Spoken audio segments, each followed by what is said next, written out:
الرجیم بسم اللہ الرحمن الرحیم وبہ نستعین انہ خیر ناصر و معین۔ میں ہوں سید عدنان حیدر جعفری اور آپ دیکھ رہے ہیں الکوثر میڈیا۔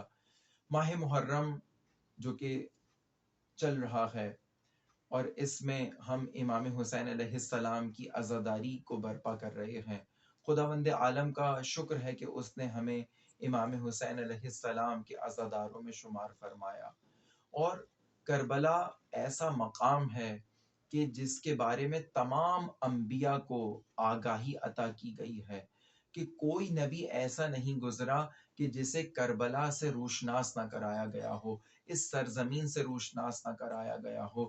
حتیٰ کہ بعض انبیاء کو خود کربلا کی سرزمین پر لایا گیا ہے کہ مولائے کائنات بھی جب اس سرزمین سے گزرے ہیں تو اس وقت آپ جنگ صفین کے لیے جا رہے تھے، لہٰذا آپ نینوا کی سرزمین پر گزرے اور آپ جب اس سرزمین پر رکے تو آپ نے اپنے اصحاب کے سامنے اتنا زیادہ گریہ کیا اس سرزمین پر پہنچنے کے بعد، اور اس طرح سے آپ کہتے تھے کہ یہ وہی سرزمین ہے کہ جہاں پر ان کے خیمے لگیں گے، یہ وہی جگہ ہے کہ جہاں پر ان کے مقدس خون کو بہایا جائے گا۔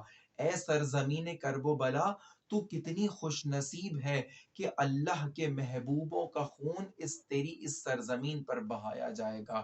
جناب ابن عباس کہتے ہیں کہ جب ہم اس سرزمین سے گزرے اور ہم مولائے کائنات کے ساتھ جنگ صفین کے لیے جا رہے تھے تو اس مقام پر مولائے کائنات نے اتنا زیادہ گریہ کیا کہ آپ کے محاسن تر ہو گئے، آپ کے سینہ آپ کے آنسوؤں سے تر ہو گیا۔ لہٰذا ہم نے بھی مولائے کائنات کے ساتھ بہت زیادہ گریہ کیا۔ اب مولائے کائنات کہتے ہیں کہ اے ابن عباس، تم جانتے ہو کہ یہ کون سی سرزمین ہے؟ ابن عباس کہتے ہیں کہ نہیں مولا، میں نہیں جانتا۔ مولائے کائنات کہتے ہیں اے ابن عباس، اگر تم جانتے تو اس سرزمین کو کبھی عبور نہ کرتے مگر صفائے اس کے کہ تم انتہائی گریہ کرتے۔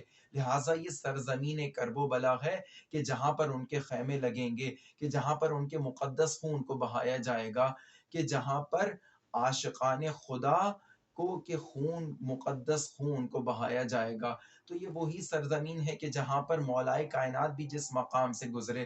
لہٰذا ابن عباس کہتے ہیں کہ یہ کامل الزیارات میں بھی یہ روایت موجود ہے۔ ابن عباس کہتے ہیں کہ مولائے کائنات نے ہم سے پانی طلب کیا اور اس سے وضو کیا، اور وضو کرنے کے بعد مولائے کائنات نے نماز پڑھی، اور نماز پڑھنے کے بعد مولائے کائنات کچھ دیر کے لیے سو گئے، اور جب نیند سے بیدار ہوئے تو ابن عباس سے کہتے ہیں کہ ابن عباس، میں نے خواب دیکھا ہے، کیا تم جاننا چاہتے ہو کہ میں نے کیا خواب دیکھا ہے؟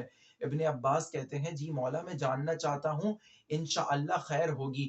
تو مولائے کائنات نے اس طرح سے بیان کرنا شروع کیا کہ اے ابن عباس، میں نے خواب میں دیکھا گویا کچھ مرد آسمان سے سفید پرچموں کے ساتھ نیچے اتر رہے ہیں اور ان کی کمر میں چمکتی ہوئی تلواریں ہیں۔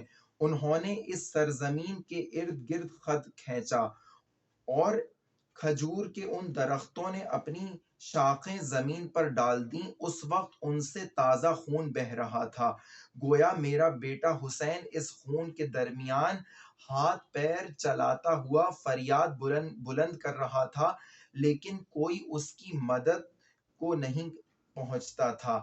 آسمان سے اترنے والے مرد کہتے تھے اے آل رسول صبر کیجئے، آپ بدترین خلق کے ہاتھوں قتل ہو رہے ہیں، اے حسین بہشت آپ کی منتظر ہے۔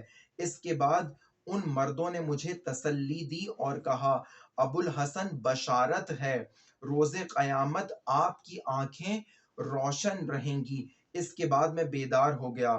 اس خدا کی قسم جس کے قبضہ قدرت میں میری جان ہے، رسول ختمی مرتبت صلی اللہ علیہ وآلہ وسلم پہلے ہی مجھے بتا چکے تھے کہ اس سفر میں اس سرزمین سے گزروں گا۔ آسمانوں میں یہ زمین کرب و بلا کے نام سے معروف ہے، ویسے ہی جیسے مکہ و مدینہ اور بیت المقدس کی زمینیں آسمان والوں میں معروف ہیں۔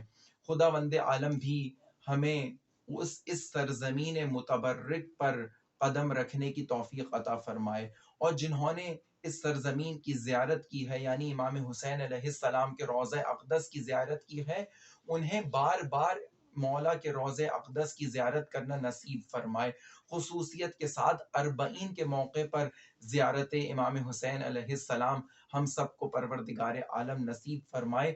والسلام علیکم ورحمۃ اللہ وبرکاتہ۔